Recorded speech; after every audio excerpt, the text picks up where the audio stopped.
What's going on, YouTube? Welcome to another painting demonstration. This time we're going to do another quick and easy landscape. So remember, this is a supplemental video for those of you taking in-person classes with me to watch in case anything was missed in class. So what we're going to do is, and of course this is for everyone on YouTube that is not able to take in-person classes with me.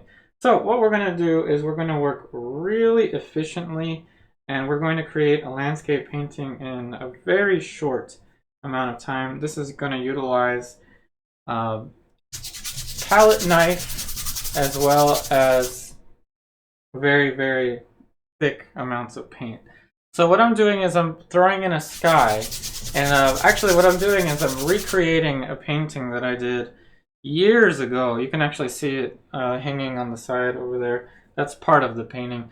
So this is going to be a quick and easy landscape, and I'm using straight up titanium white and phthalo turquoise. So straight up titanium white and phthalo turquoise.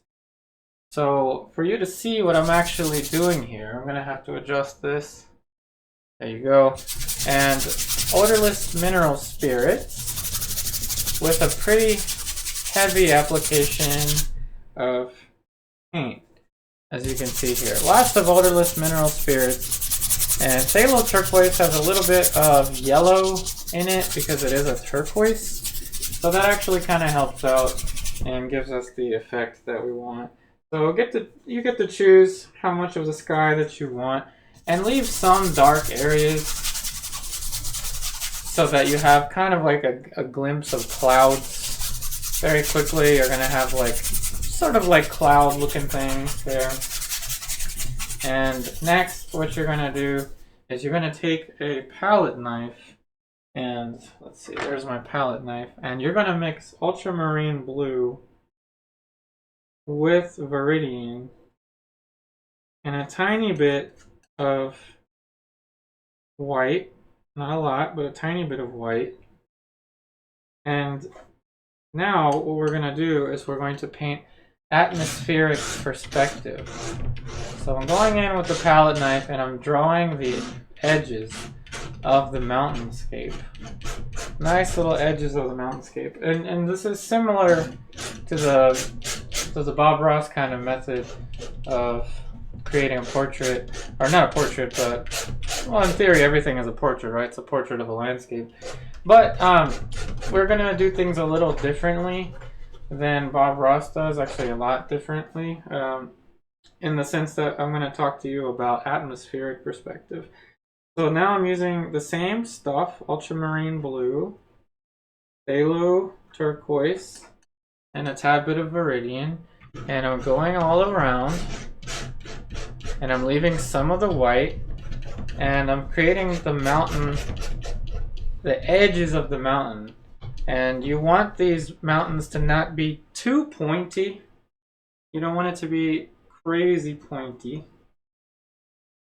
And to be honest, ultramarine blue and white can actually suffice for these mountainous shapes. The only downside is you need a lot of paint. You're going to go through a lot of paint. So I'm actually going to have to add some more white pretty soon onto my palette, which is kind of not so good because it's very expensive. So things that are further away, and here's where I'm going to differ a little bit from Bob Ross. Things that are further away, don't get me wrong, I love Bob Ross and his videos. Very, very amazing guy. So things that are further away are going to be lighter and more blue. That's atmospheric perspective for you. Things that are closer are going to be typically warmer and darker. So I'm going to go into my titanium white, and I'm using Old Holland titanium white, but you could use anything, any titanium white that you want to, and the more the better. I'm probably going to go through most of a tube. So please share this video if you find it fun and educational. So again, the back is going to be lighter and more blue, just like you saw there. Now the tricky part here is going to be how to add planes and atmospheric perspective and get it to read in space. So now that we have that, what we're going to do is we're going to thin out the paint on the brush a little bit. And this is going to be similar to how Bob Ross would have done this. And pretty much all alla prima painters in history would do the same thing, to be honest. So I'm thinning out the paint with odorless mineral spirits and just getting it to see how it's dripping there. Just getting a thin wash. And this is actually going to help me draw. And there goes my microphone. Went down.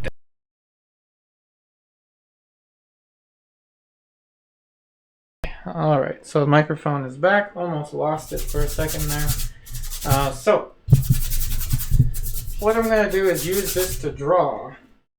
So the paint is really thin, and this is going to be a horizon line right there for a trail or for a road. That's going to be the edge of the road there. And this is going to be some little assortment of trees over there. And yeah, that's all I need for that. So, thinning out the paint, covering that, and we're going to go back to the palette knife to add the mountains that are closer. So what you're going to do is you're going to use more ultramarine blue than you did before to add some planes that are closer to you. And this is going to be the simplest landscape I can possibly fathom presenting to you because of the simplicity in the colors and the simplicity in the methods. So a little bit of Viridian and ultramarine blue, a tad bit more Viridian but mostly ultramarine blue on my palette, and we're gonna test out this value now. And what we want is a closer mountain. We want a closer mountain to us, and there we go. That is going to be a closer mountain to us. It's also going to fit as a shadow shape because mountains are like any other structure in nature. Light and shadow is the predominating important tones that you need to establish. So now we've got a mountain that's closer, and it's also fitting like a shadow shape on the edge of this mountainscape here. So nice and simple, just dragging the palette knife and using it to create the effect that I want is very, very helpful for me. Now, you know what? I'm just going to use ultramarine blue and white, not even the green anymore. Not that much green is going to be needed. Now, the important thing is that it's not too predictable, not too symmetrical. So I'm going to take a step back and look at this, look at the mountainscape, and it looks okay. It's not too symmetrical. This, and this is bothering me, so what I'm going to do is actually unify this shape and actually create an extra shape right there. So 1, 2, 3, 4, 5. I like to use odd numbers for this stuff. And now we've got mountainscapes that are closer to us, and that's good. Now this gives us a little bit of atmospheric perspective. And now what I want to do is add some snow to the mountains. So what I can do is take straight out titanium white and add it one mark here of straight up titanium white there. And what I'm going to do is actually let it blend in, as you see there, with the paint, because it is wet paint. So again, try it again there, and then let it just see that I'm spinning the brush. So letting it blend so it creates a light and a shadow shape for the snow on the mountain. And this gives us nice little highlights on the mountain that helps create the illusion of form. So another light there. And another light here, keeping these planes rather flat. Now again, the difference between what I'm showing you and what you might be used to which is like a Bob Ross type landscape that's really awesome, is that I'm making mine a lot more flat. I'm not using the brush to create, or the palette knife to create the texture for the mountain. I'm going to keep mine more flat. So now more light over here for some snow on the mountain, and then just blend it in a little bit over there. Some nice light shapes fitting in over there. And now what we're gonna do is we're gonna start to paint some trees, some distant trees. So I'm going to use Viridian with a little bit of Indian yellow. Viridian and Indian yellow with ultramarine blue and a little bit of white. And now we're going to have trees that are closer to us and trees that are further away from us. So I'm going in and putting the trees that are a little closer to us first. And I'm leaving that because that is going to be our little pathway, our little road, little perspective there. Nice and simple, thinning the paint out a little bit, but not to the point where it's dripping anymore. So now what I'm going to do is I'm going to paint a little bit lighter, so I'm adding cadmium yellow and white to the green. And these are going to be more light planes for the trees, keeping it more flat. I'm keeping it more flat than what you might be used to, because I want this to read well from a distance and then not so much close up. Close up, I want it to be very abstract. That's the goal. So now I'm letting the trees sink right there and fade away right there. That's where the trees are going to fade. But there's going to be trees in the mountainscape too. So I need to put a greener color here. And I'm tapping away and using the direction of the brush stroke to give this form. And then I'm adding lights to the green of the trees right there. More light for these trees. And now what I'm going to do is add a little bit of alizarin and Viridian to create a brown. And this is going to create a dark cliff that is closer to us. That is just off camera, a little bit off camera. So I'm going to move that down right there. So this creates a little dark cliff on the bottom. Right there, you can see it just vaguely there. And now I'm going to go back to white and Viridian for a top plane to this grassy area here. Nice little plane change there. I'm going to change the light sensitivity on my camera now so you can see with more detail what I'm actually doing there. And this creates a plane change here. And I just want it to read well from a distance. Close up, I want it to be very abstract. So now I'm adding white, cadmium, yellow, and Viridian. And remember, atmospheric perspective, things that get closer get darker and warmer. But in this instance, this is going to just get warmer, and this is going to be the green grass that's going to fit right next to this road. We'll throw in a line here so there's some little detail to the road. We're going to leave the white there because it's going to be kind of useful, and you'll see in a second here why that's going to be useful. So there you go.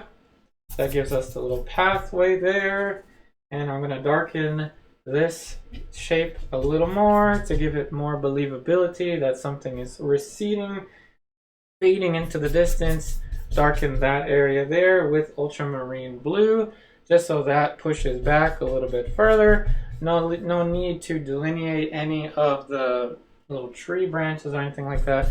We just want light and shade for the tree shapes. It doesn't even matter what kind of trees they are.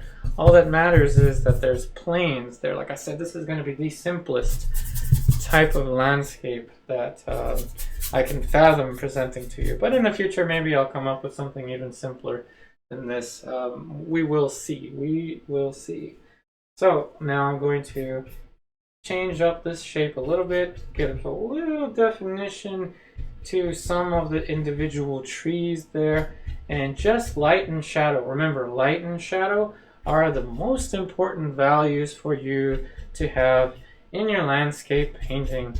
So that gives us more definition. You know that things that are darker typically tend to get closer. So a few more little plane changes right here. That could be a little bush in the front. It could be whatever. So now the light for that, and I've got through all this with one brush and a palette knife. One big brush and a palette knife. So I'm going to go into straight up white and let it mix with what was already on my brush. And this is going to be our little road. And linear perspective, things that get further away get smaller, and this is creating the little road for us. Right there, let it pull in and it disappears as it goes off into the distance, and there you go. That is a finished landscape painting for you. Nice and easy, quick and simple. It works from a distance. You see that now this doesn't differentiate that much from what you're seeing over there. And that's the landscape that I was looking at. That is one that I painted years and years ago. I don't even know. It could be, I think, even 10 years ago. I'm not really sure. So that is it for this quick and simple landscape painting, keeping it more abstract, more simplified, but it reads from a distance, atmospheric perspective. Remember, things that get further back get lighter and cooler. Things that get closer are going to get a little bit darker and warmer. In this case, we omitted the warmth in it. To be honest, you didn't even need to use Viridian there. Phthalo turquoise happened over there. Ultramarine blue happened over here. Viridian, cadmium green to create the brown. Alizarin into the Viridian. Add white onto whatever was on your brush. And then you got this pathway, and there you go. I hope that this video helps you out. I wish you the very best in all of your artwork, and I'll see you on the next one.